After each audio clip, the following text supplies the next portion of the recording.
Era uno de los grandes personajes norteamericanos, una especie de superhéroe de fantasía creado en el país. Todos los que fueron entrevistados por Ron Rosenbaum habían mencionado al Capitán Crunch. Por esa razón le llamé y le dije, no nos gustaría que publicara usted ese artículo porque, en serio, no es una buena idea. El Capitán Crunch estaba muy preocupado porque no hacía más que repetirme, haga lo que haga, no quiero que esta información caiga en manos de los radicales. Él tenía la sensación de que aquello podría llegar a paralizar el sistema de telefonía de los Estados Unidos e incluso colocar a los Estados Unidos bajo el yugo nuclear de la Unión Soviética. El artículo de Ron Rosenbaum sobre los manipuladores de teléfonos fue publicado en la revista Esquire en octubre de 1971. Acudí a la biblioteca, leí el artículo y no podía creerlo. Era tan revelador, me dije, oh Dios mío. En aquel momento me di cuenta de que la manipulación telefónica, tal y como yo la había conocido, había muerto. Se lo leí a Denny entero por teléfono. Todo el mundo recibió su llamada.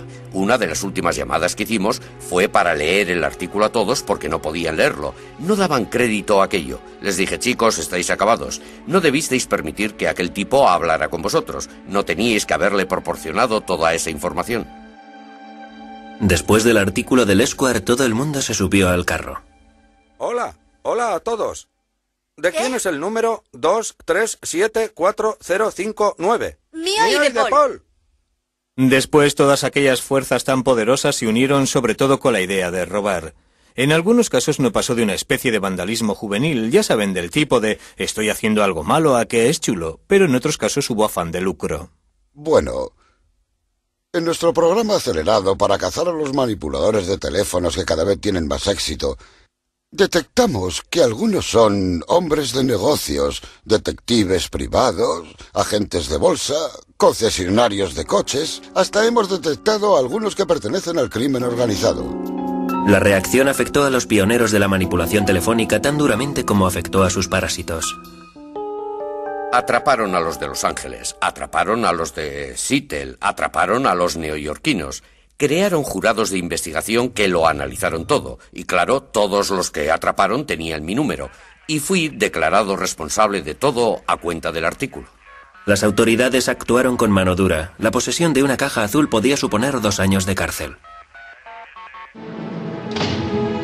El Capitán Crunch fue acusado de un delito federal de fraude a las empresas de telefonía y pasó 4 meses en la cárcel. La manipulación de teléfonos estaba muerta, pero no enterrada. Estaba a punto de estallar una revolución tecnológica a escala mundial, y el Capitán Crunch todavía seguía allí para servir de inspiración a una nueva generación de piratas informáticos. La piratería había nacido como una exploración divertida de las redes de telefonía, pero todo aquello iba a cambiar con la creación del ordenador personal, una revolución tecnológica que los propios piratas informáticos habían inspirado. Un elemento clave en la revolución fue Steve Wozniak, un joven estudiante de ingeniería cuyo mundo había quedado patas arriba tras el artículo del Esquire sobre las cajas azules. Fue el artículo más sorprendente que jamás había leído. Hablaba de ingenieros y técnicos como yo que se habían burlado de las empresas de telefonía y que habían creado redes que nadie pensaba que existían. A Wozniak le entusiasmó tanto el artículo que empezó a montar su propia caja azul. Al principio solo puse algunos de los chips que yo mismo había diseñado en una tabla y empecé a soldar cables. Por esa razón, cuando acabé el montaje de la caja azul, algunos tonos estaban bien y otros mal. Empecé a buscar al Capitán Crunch. Una vez que su tapadera había quedado hecha añicos por el Esquire, John Draper intentó pasar totalmente desapercibido. Todo el mundo decía que John Draper era el Capitán Crunch. Llamé a la emisora de radio y pedí que John Draper me llamara. Me dijeron, no, ha desaparecido de la vista después del artículo del Esquire. Supe que había dado con él. 10 minutos más tarde sonó el teléfono. Exclamé, Dios mío, qué malas noticias. Era él, nos dijo que vendría a Berkeley a reunirse con nosotros en el dormitorio. Tuve la sensación de que el que venía a casa era el mismísimo presidente. Fui allí sin saber realmente qué era lo que estaba pasando. Wolf quiso que le enseñara a utilizar la caja azul. Él acababa de montar una. Me había hecho a la idea de que se trataba de un tío muy ligón y resultón con las chicas, y cuando se presentó en la puerta de alguna manera no coincidía con la idea que me había forjado de él. Dijo, soy el Capitán Crunch. Dije, bien chicos, la verdad, no creo que tenga ganas de hacer esto. Me contestó, está bien. Me sentí todo un héroe. Añadí, me imagino que no pasará nada. Al fin y al cabo estoy en un dormitorio y será muy difícil que alguien detecte la llamada. Woz me preguntó, ¿podemos telefonear al Papa? Le contesté, pienso que sí. Cogí el número del Vaticano y llamamos preguntando por el Papa. Nos dijeron, el Papa no está disponible en estos momentos. Eran como las 4 de la madrugada. Aquella misma noche empecé a aprender códigos y técnicas de John Draper y de los demás para utilizarlas para hablar con las operadoras, y las semanas siguientes las dediqué a hacer prácticas para ver hasta dónde podía llegar. Creo que estaba un poco asustado con la idea de que me cazaran. Un par de semanas más tarde, el coche de Wozniak sufrió una avería. Por suerte, él y su colega Steve Jobs tenían una caja azul a mano. Decidimos llamar a nuestros amigos de Berkeley con la caja azul para que nos llevaran a casa en coche. Steve realizó la llamada sirviéndose de la caja azul. Cuando contestó la operadora, colgó asustado. Volvió a llamar. Al contestar, la operadora colgó otra vez de lo asustado que estaba. Fue cuando apareció un poli. Estaba en la cabina con una caja azul en las manos. ¡Oh, Dios mío!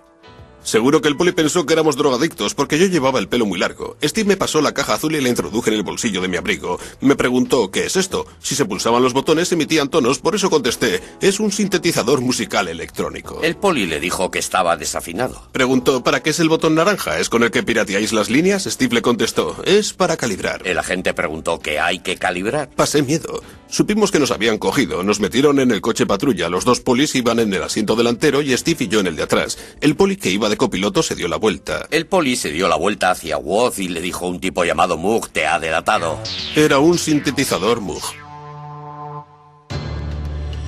Mientras Steve Wozniak y el capitán Crunch andaban enredando con los teléfonos, los despiertos chicos de las empresas del cercano Valle del Silicio estaban consiguiendo grandes avances en la tecnología informática. Sin embargo, a principios de los años 70 los ordenadores eran todavía unas máquinas enormes muy impersonales al servicio de unas empresas enormes muy impersonales. Se empezó con lo de los ordenadores con el fin de descifrar códigos, detectar misiles, crear armas para la guerra. Ese fue en realidad el origen de los ordenadores modernos. Luego fueron apareciendo los que manejaban enormes y complejas bases de datos con fines comerciales. Los ordenadores se consideraban como aparatos que no había que tocar. No se podía entrar donde hubiera un ordenador. Había que mantener las distancias, pero mostrar reverencia y respeto a quienes supieran manejarlos. Pero en aquella época el respeto era un bien bastante escaso. A finales de los años 60 hasta los ingenieros informáticos tenían ya su contracultura. Lo bautizaron piratería informática.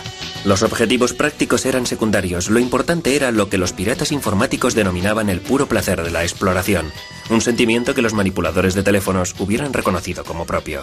Los manipuladores de los teléfonos estaban aprendiendo cómo utilizar una tecnología, cómo introducirse, cómo utilizar y expandir la tecnología por caminos que en general no estaban al alcance del público. De la misma forma, la piratería informática iba ampliando sus fronteras, iba aprendiendo a explorar los ordenadores para conseguir que hicieran cosas que la gente afirmaba eran incapaces de hacer. Para conseguir sus propósitos, los piratas informáticos necesitaban tener acceso a un ordenador, pero en aquella época no resultaba fácil.